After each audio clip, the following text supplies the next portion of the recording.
lovely people, welcome back. We left the Caravan and Motorhome Club site a little while ago, and we're nearly at the Dudley Canal Trust. So that's this morning's fun, and then later we're off to the Black Country Living Museum. But I'll publish that in a separate video because you know how I like to be very structured about having different places in different videos, but trying to bring you lots of useful detail within each of the videos so they're as helpful as possible. Turn left. Yep, there's a canal.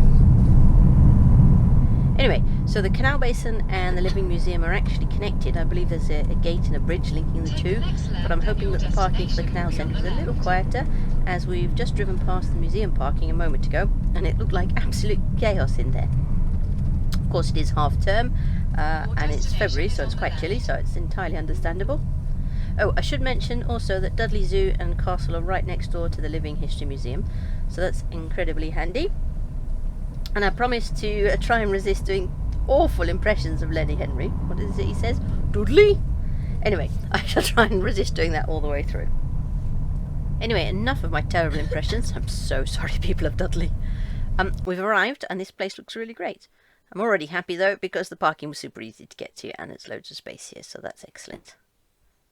As I understand it, and someone please let me know in the comments if I'm wrong, this place has only fairly recently been opened in its current format. I think for years and years a group of really dedicated volunteers have been striving to try and preserve the heritage tunnels here and to make sure their role in history of this really industrial area isn't forgotten. If I've read their website correctly, then this new visitor centre and the exhibition and the cafe and so on here was put in to preserve that heritage, but also to attract tourists and help bring some much needed income into the area. And if I've understood correctly, it's here thanks to a massive grant from the European Union's Regional Development Fund, as well as support from the National Lottery and the Black Country Local Enterprise Partnership. It makes you wonder really, doesn't it, though? If the EU has put massive amounts of money into protecting heritage while opening up new avenues of income for this sort of area that's previously really deprived, is the UK government really going to be able to replicate that? Or are we going to see projects like this in the future never really happen? Anyway, let's not dwell on that because we're here to have some fun. And we're here in the visitor centre and the exhibition, which you can look around while you wait for your allocated boat ride time. I've gift aided our entry fee, so apparently we can come back as many times as we like within 12 months, and I have to say it's pretty impressive so far. I have to say I'm quite impressed by this exhibition. It's really compact, but they've squeezed in a huge amount of history and information all about the tunnels in the area and so on. So the boys have followed the timeline quite well actually, and they've followed it all the way through, and I think have probably learnt something useful. It's really kept their attention nicely. Anyway, on the practical side, there are also very nice loos in here, both indoor and outdoor picnic spots, so that's really easy, really handy. And the whole area of the top floor I think is a cafe, although I haven't been up there, although from underneath it looks like they've got balcony seating, which looks great for the summer. A bit chilly today, but I imagine you'd have a great view over the canal and into the Living History Museum actually, which is right next door. That's what that brick wall hides. And judging from the signs, they've also got a little corridor community type art gallery up there. I guess you can buy some of the prints if you like, hopefully inspired by the local heritage. So the main event is a canal barge ride. Most of these are 45-minute long trips, so that's perfect for us.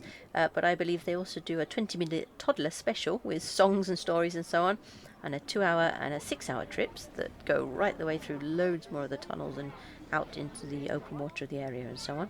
And dining trips they've advertised, and gin cruises for all you gin fanatics out there. So here we are on the boat, we've got our hard hats on and we're off.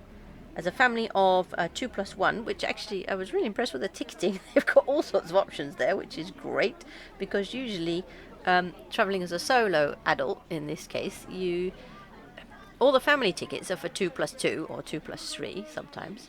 So we always end up paying the 1 adult plus 2 children fee, which is most of the time nearly as much as the 2 adults plus 2 children. So thank you very much, Dudley Canal Trust, for actually having a different configuration available of 1+2. So that's super, thank you. Anyway, what was I saying? So as a family with a 1+2 ticket, the ticket was £19, which I thought was very reasonable. And I think I said earlier that because I've gift aided it, we can come back at any time in the next 12 months. We're not local, so that's not particularly easy, but it's nice that the thought's there if we wanted to. So anyway, for now I'll just leave it here and I'll leave it for you to enjoy some of the footage and come back to you at the end.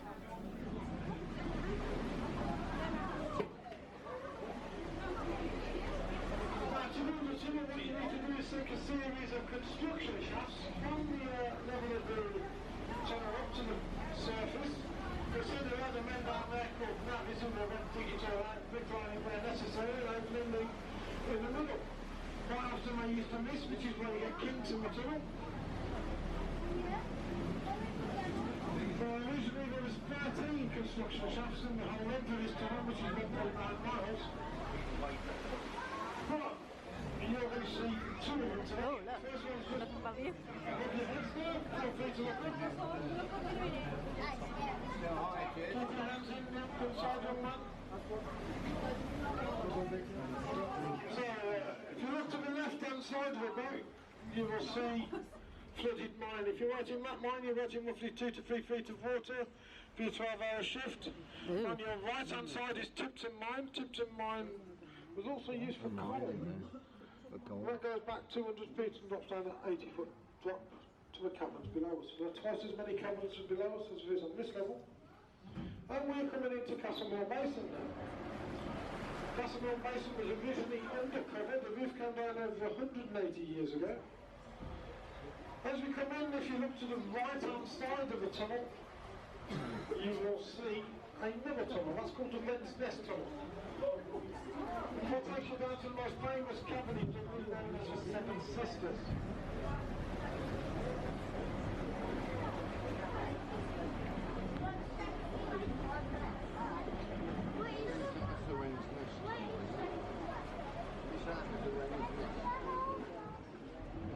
So, already in front of us, we've got Dave there. Dave's on a boat called George. Give him a wave as we go past, because he's sat patiently waiting for us to come through.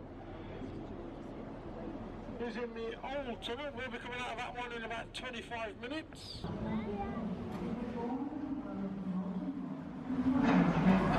Deeper, it became ever more difficult to raise the stone to the surface. The solution to this problem came in 1778, when the Earl of Dudley, who owned the mines, constructed a canal and tunnel into the hill to connect his mines to the Birmingham-Wolverhampton Canal and so to the rapidly expanding network of inland waterways. The tunnel was later extended through the hill, circling the mineral-rich lands on the other side of the ridge and linking the Black Country industries to the river centre.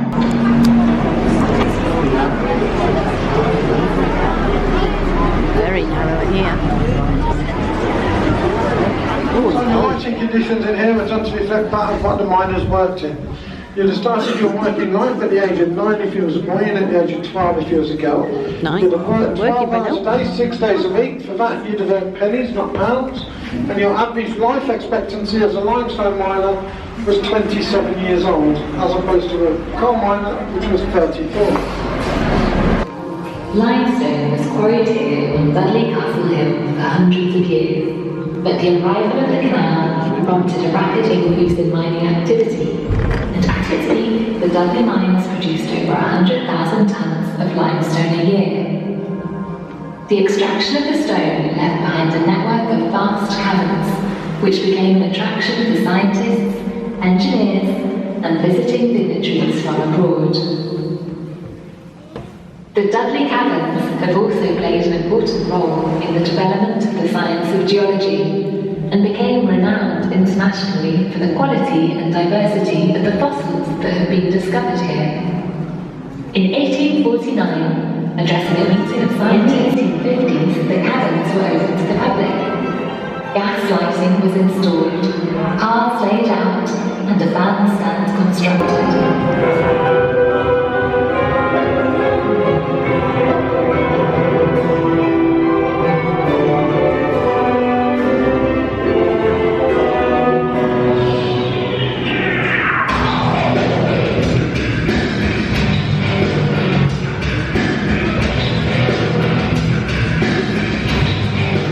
This is laid out exactly how it would have been worked. You'd have worked in teams of 7 or 8. Then three at the back there hammering in an iron spike that would then be pulled out, a hole filled full of blasting powder, and a tarred fuse would be inserted. They'd do that 3 or 4 times in a set area, then they'd light the fuse, run as fast as they could to a safe place, and then they'd wait for the all clear to sound. I'll take it nice and slow so you all get your photos. Does anybody think it looks a bit like school custard?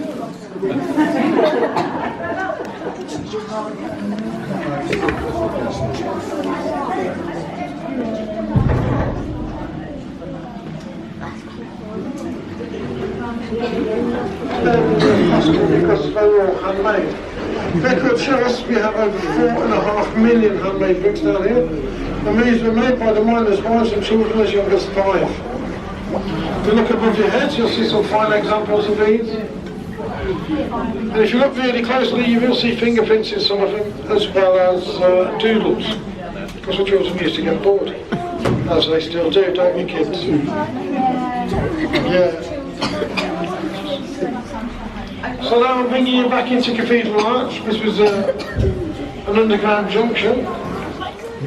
We're 45 foot underground at the moment, and this was built entirely by hand and entirely by candlelight, completed in 1785. The tunnel on the left-hand side is the one that started to collapse that led down to Little Tess, when they're just building the 89 tunnel.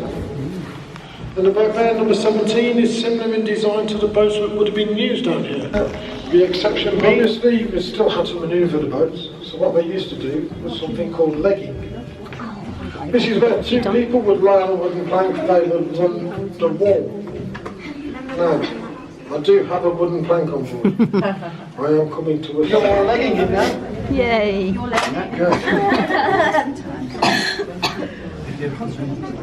Get them to call this work for Now, has anybody heard of a trilobite? Yeah? That's one of the very first creatures ever created. That's one of them things that was being chased by that ugly thing that got eaten by the squid. That's a trilobite. Very rare to find nowadays. That one's worth about 50-60 quid. Now, if any... So that's all for today. I really enjoyed that experience, actually. It was great. It was a really nice combination of history and, you know, a bit of adventure going through the tunnels, and we saw some really interesting stuff. So I hope our video was useful, and I hope some of that interesting stuff came out nicely. But for today, it's bye for now.